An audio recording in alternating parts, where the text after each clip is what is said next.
Familia, muy buenas noches, bienvenidos un ratito para este encuentro en la tele. Hablamos de salud.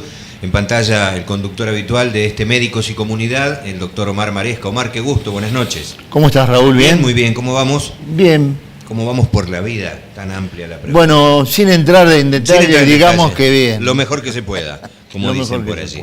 El doctor Maresca conduce Médicos y Comunidad, puede vernos no solo en el estreno, aquí en Somos Norte, puede vernos en Flow, en el canal 517, puede vernos en distintas repeticiones, en Médicos y Comunidad en YouTube, cualquier repaso que quiera hacer. Y hay un teléfono en pantalla, que es un celular donde usted puede mandar videos, audio, preguntas, dudas, repreguntas, saludos. Es una generosidad que tienen muchos de ver al médico que ahora vamos a presentar en los pasillos del hospital, porque es un laburante del hospital público, y saludarle, decirle, mire, lo vi en la tele, doctor, y eso está muy bien. Se trata de haberlo convocado nuevamente al doctor Félix Antonio Barbone. Félix, buenas noches, bienvenido y muchas gracias. Buenas noches, muchísimas gracias por la invitación nuevamente aquí, entre amigos, muy amable y muchísimas gracias, Omar. Gracias, doctor. Es neurocirujano del Hospital Público, dijimos, de Liga, del jefe de neurocirugía del Hospital Interzonal, EVA, de agudos, general de agudos, el EVA Perón. Bueno, Félix, el otro día estuvimos hablando, hace 2 semanas, hablando de accidentología y de todas las lesiones traumáticas que se producen en trauma cráneoencefálico. Y ahora me gustaría que nos refiramos fundamentalmente al traumatismo cráneoencefálico. Trabajemos sobre ese punto porque creo que es muy importante, tal vez más importante que los medios de comunicación lo dan. Pareciera ser o que se muere un paciente o que es tan fácil que sale caminando después de esta cirugía. Así que, ¿por qué no charlamos un poquito del traumatismo cráneoencefálico? Bueno, el traumatismo cráneoencefálico, como bien lo dice su nombre, es un evento traumático que compromete al cráneo, al continente, a la parte ósea y a las partes blandas extracraneanas y a su contenido, o sea, el encéfalo en general, o sea, el cerebro, tronco cerebral, cerebelo, o sea, estructuras nerviosas. Es un traumatismo. El traumatismo craneano es un evento serio, puede ser desde leve, moderado y grave, de acuerdo a las diferentes clasificaciones que, de acuerdo a que el enfermo esté en coma o no, hay una clasificación de Glasgow, no vamos a entrar en detalles, pero fue creada en una ciudad, en Glasgow, porque tenía muchos traumatismos y para todo el mundo hablar el mismo idioma y para saber quién estaba en coma y quién no, se dio un puntaje que 15 en 15 es el enfermo despierto y 4 en 15, por ejemplo, es un enfermo en coma profundo. Entonces, de acuerdo al puntaje, hasta 8, de 3 a 8 es un puntaje de traumatismo encefalocraniano grave, el punto intermedio va de 9 a 12, y 14 y 15 es un traumatismo de cráneo leve, donde ni perdió el conocimiento, lo recuperó, está lúcido el paciente. Con respecto a este punto, traumatismo cráneoencefálico leve, vamos a hablar de este primer clase o categorización de trauma. Porque muchas veces da ciertos síntomas y muchas veces no se tiene, o signos, y no se tiene la trascendencia que se le debería dar. ¿Por qué no hablamos un poquito qué síntomas y o signos puede dar un traumatismo cráneoencefálico leve? Bueno, primeramente podría o no haber tenido pérdida de conocimiento con recuperación de la conciencia y tener cefaleas nada más. Bueno, siempre es importante la consulta porque el traumatismo de cráneo leve, el paciente generalmente está lúcido, puede referir a alguna discreta cefalea, pero es muy importante la consulta, el examen físico, porque uno ve la fotografía de una película.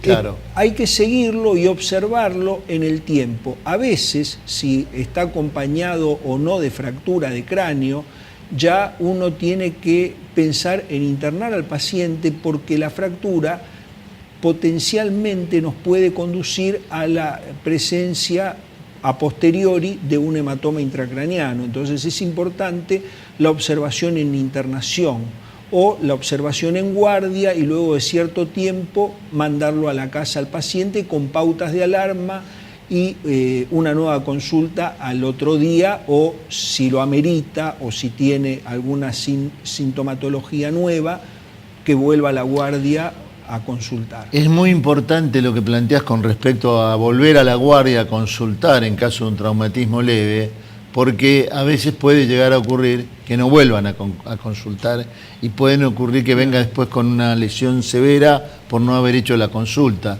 O sea que en el trauma leve uno lo controla, lo evalúa, le hace los estudios correspondientes y le dice, bueno, vení mañana, por ejemplo, y seguimos haciendo la consulta, o si sentís algún síntoma urgente, anda directamente a la guardia, ¿no? Es muy importante lo que decís, porque a veces la gente tiene muy metido de que hay que hacerle una tomografía. Sí, a veces uno le hace una tomografía, pero la tomografía es una foto, es el aquí y ahora del momento en que se le hizo la tomografía. Ahora, si tiene una fractura o algo que quedó sangrando, 10 horas después va a tener un hematoma.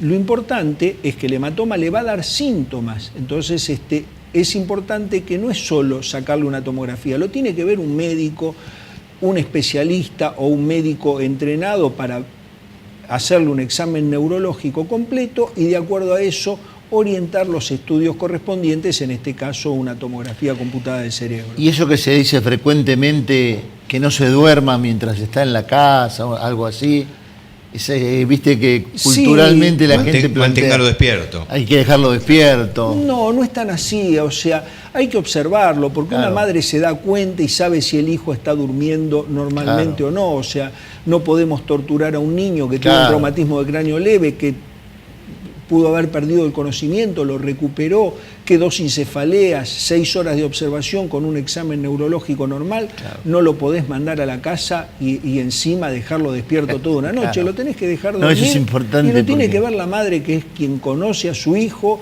y siempre le decimos no tenga la duda en consultarnos si es necesario.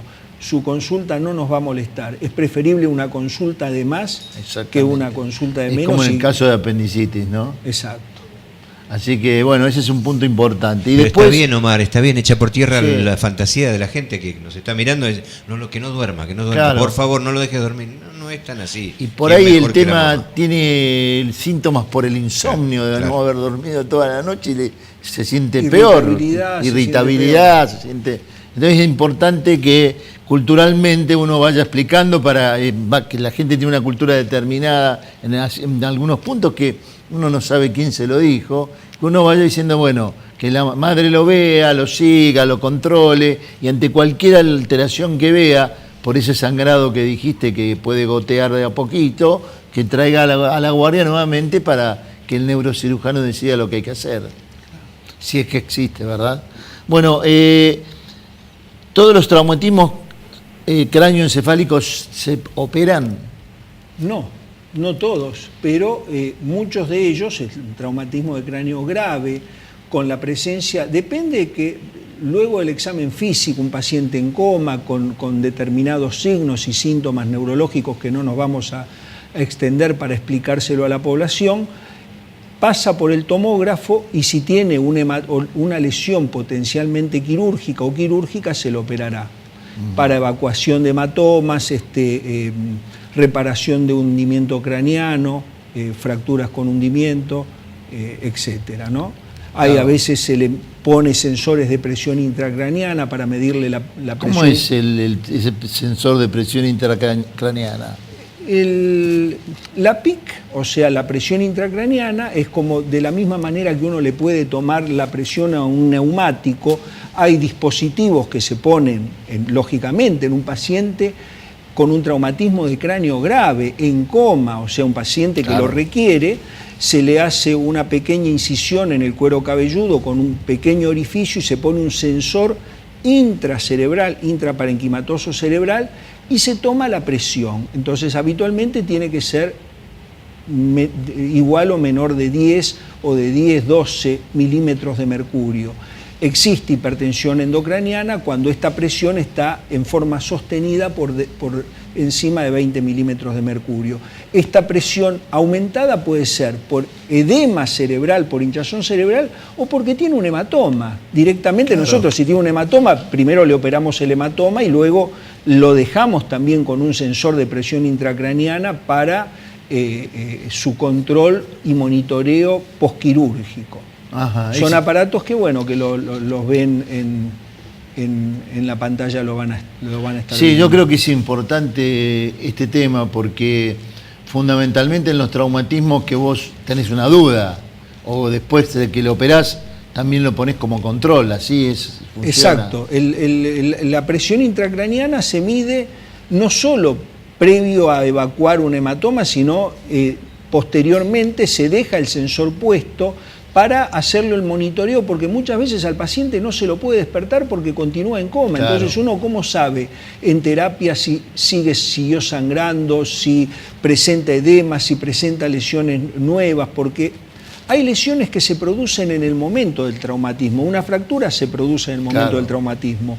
Un hundimiento de cráneo se produce en el momento del traumatismo, pero un hematoma se produce posteriormente o luego de uno tiene una lesión de 2 centímetros no quirúrgica y termina tomando un determinado volumen que sí se hace quirúrgico, ¿no? Claro. Entonces uno ahí tiene que hacer una craniotomía, que es un abordaje craneano, abrirle el cráneo para abrirle la dura madre y sacarle el hematoma intracraniano, que puede ser extracerebral, intracerebral, que bueno, no vamos a empezar a hablar. No, vamos a seguir en el próximo bloque con un poquito más del desarrollo del traumatismo de cráneo encefálico. Me gustó lo de tomografía computada de cerebro. El aquí y ahora del momento, es esa foto. Claro. En 10 horas todo puede cambiar. Hacemos una pausa. Estamos con el doctor Barbone charlando generosamente aquí en Médicos y Comunidad. Ya venimos. Allí en pantalla hay un celular, por las dudas digo, que genera el tema, y el Zócalo dice traumatismo cráneoencefálico. De eso estamos charlando con un gran neurocirujano, un gran médico del Hospital Público de Eva Perón, el doctor Félix Antonio Barbone. Omar, retomamos el segundo bloque. Sí. Félix, aparte del traumatismo cráneoencefálico, ¿puede haber traumatismo de columna cuando hay un traumatismo cráneoencefálico? Sí, generalmente, como ya lo hemos dicho en otros programas e insistimos, son pacientes politraumatizados. Tiene traumatismos en otro lado, pero generalmente también van asociados a traumatismos de columna. Por orden de frecuencia, en los accidentes de moto, que ya hemos hablado en el programa anterior, se compromete la columna cervical desde fracturas, luxofracturas, luxaciones, compresiones que pueden dar o no compresiones medulares, hematomas y demás. Puede haber también compromiso de la columna dorsal y lumbar. Esto ya en pacientes por caída, ¿no? Uno ve a veces fracturas de cuerpos vertebrales, inclusive en pacientes añosos que tienen una osteopenia, osteoporosis y un hueso más frágil. Caídas de su propia altura le puede dar un acuñamiento o una fractura dorsal o lumbar. Es muy común. O sea, en esos pacientes que por osteoporosis pueden tener una caída de su propio cuerpo, o sea que no es un traumatismo que uno diría grande, se cae al piso y tiene una lesión, tiene un hematoma. ¿Qué cambios se pueden encontrar en el momento en que ese hematoma puede desaparecer o no? Si se agranda, ¿qué es lo que habitualmente visualiza el familiar o el médico cuando lo ve? Bueno, los hematomas en la columna, más que hematomas, son fracturas, ¿no? Fracturas que pueden o no desarrollar un hematoma, pero a veces la misma fractura, aunque no tenga un hematoma, puede dar una compresión medular y entonces uno tiene que hacerle, con los estudios de por medio, a veces usamos y pedimos resonancia, algún tipo de cirugía de descompresión, fijación, cuando la columna es inestable, con placas, con tornillos transpediculares, que bueno, es toda una serie de cuestiones que no vamos a entrar en detalle. Y también a veces son fracturas que son estables y que no tienen un compromiso neurológico, entonces uno la tiene que inmovilizar con algún tipo de corsé hay de materiales plásticos, para no entrar en detalles técnicos. Antes se usaba de yeso hace muchísimos años, sí, por determinada cantidad de días hasta que la fractura consolide y suelde. Ahora, si la fractura le compromete la médula o le compromete raíces nerviosas, uno tiene que a veces hacer cirugías descompresivas y fijaciones de la columna con material protésico. Ajá. Bueno, ahora volvemos para atrás y volvemos al cráneo, a las lesiones cráneoencefálicas por proyectiles de armas de fuego. Bueno, es un tema que es una consulta también menos frecuente que el trauma craneano por accidente, pero se ve. Vivimos en una sociedad violenta, en general, por asaltos, por riña, por lo que fuere. Vienen pacientes con heridas por proyectiles de arma de fuego. Son lesiones muchas veces severas, invalidantes. Generalmente gran parte fallecen en el lugar del hecho y otros llegan al hospital, se operan y a pesar de todos los esfuerzos también son lesiones muy serias, fundamentalmente las que son transfixiantes, o sea, las que pasan de un lado a otro, de un hemisferio a otro, que pasan la línea media, son más graves que una lesión más focalizada. Ajá. Pero siempre son lesiones generalmente quirúrgicas, donde uno tiene que evacuar un hematoma, hacerle una craneotomía, sacar un hematoma, sacar las esquirlas óseas. No siempre se saca la bala como uno ve en las películas del lejano oeste. ¿Y puede quedar la bala dentro del encéfalo? Habitualmente, generalmente el proyectil a veces pasa de un lado a otro y no queda dentro del organismo. Muchas veces se fragmenta en múltiples fragmentos de plomo, porque hay balas camisadas, no camisadas. Bueno, eso no vamos a entrar en la clasificación de balística. Y uno saca el hematoma y los proyectiles donde lo ve, pero uno no puede estar revolviendo cerebro buscando. Seguro. Hay indicaciones, sí, de algún proyectil en lugares específicos, intraventricular, que uno los tiene que sacar porque se puede movilizar y dar hidrocefalia, pero generalmente quedan los fragmentos. Porque a veces hay placas que uno ve la bala dentro. Y uno lo va a ver acá en las placas donde ve elementos metálicos por proyectil de arma de fuego. Eso lo ves con suma frecuencia los fines de semana. Sí, los fines de semana. Luego, esto es un tema que también me gustaría tocar, que son los proyectiles de fin de año. La gente que tira un tiro al aire porque vienen las fiestas o en el caso de festejo de que gana Argentina y demás, alguien que le pega un tiro a otra persona, sino que tira un proyectil y uno sabe dónde lo tira, pero no dónde termina la bala, y generalmente puede producir, y vienen consulta de pacientes, habitualmente niños, adultos, con una herida de una bala perdida. Claro, pero esa bala perdida en la trayectoria tiene que ser horizontal más que nada. No, porque uno lo tira para arriba y la bala hace una parábola, son lesiones. ¿Y cae con tanta...? No, es por azar. Claro, pero digo... Pero puede dañar. Puede dañar porque el descenso. El descenso, lo que fuere, porque son... Depende también los calibres y demás. Claro. O sea, una bala uno la dispara y sigue muchos metros. O sea, no es que... Y uno no sabe ni quién le pegó el tiro, y la persona que lo hizo tiró un tiro al aire y mató a una persona, o le produjo una lesión gravísima. Son lesiones de fin de año, se ven para las fiestas. Por eso a veces es preferible comer adentro, al resguardo. Gente que consultan porque estaban comiendo al aire libre y les cayó una bala perdida. Cuando le haces la craniotomía, cuando abrís el cráneo, y para operar obviamente, ¿no? Después de hacer la cirugía y demás, queda ese agujero donde vos abriste. Sí, yo sé a lo que vas a la pregunta. Bueno, en las descompresivas debe ser, porque habitualmente en las operaciones programadas, cuando uno saca el cráneo, vuelve a ponerle el mismo hueso, pero muchas veces que esta pregunta va dirigida a la craniectomía descompresiva, se saca el hueso como se ve en la pantalla, y pacientes que quedan con un defecto óseo que 4 a 6 meses, cuando se recupera de las lesiones y demás, se le pone una prótesis de titanio o de metilmetacrilato con determinados tornillos para protección.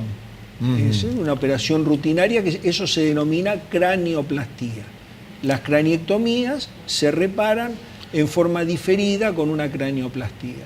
O sea que no le puede traer un tipo de secuela a esa cranioplastía, no. No, la secuela no es por la cranioplastía, es por el daño cerebral. Por el daño cerebral que le provocó la lesión. Si el paciente tuvo un hundimiento simple, que a veces pasa, que uno tuvo que hacerle una craniectomía, o sea, sacar el cráneo dañado y una descompresiva, y no tenía secuelas, no le va a quedar ninguna secuela, le quedaría un problema estético si uno le deja el defecto óseo, pero a los 4 o 6 meses se opera y se hace la reparación plástica, que como su nombre lo indica es cranioplastía, una plástica craneal. Una pregunta así como, no te digo, para saber cuál es la cirugía que vos recordás más de todas las que hiciste. No, pero no una que a vos digas, no, esta es la que más recuerdo, no, todas por igual, pero hay una no te quedó como una que esperabas algo y conseguiste otro efecto, no sé, porque uno pecaría. Digo, porque a veces hay cirugías más complicadas, menos complicadas, por las características, cada cirugía y cada pensabas paciente, que no podías lograr y lograste un objetivo. Uno va con un planteo a hacer una determinada cirugía. Lamentablemente uno no puede parar y decir, obviamente es una emergencia y todo.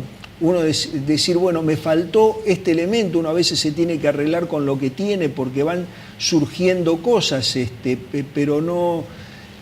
está bien. Si no te recordás, no te recordás. Pero viste que yo por ejemplo, en mi especialidad, hay un paciente que por ahí me lo recuerdo de un hecho determinado que causó un diagnóstico X, o en tu caso por ahí una cirugía que uno, viste, cuando va a una cirugía espera una respuesta y uno tiene una respuesta. Se acuerda de casi todos los pacientes. ¿Sí?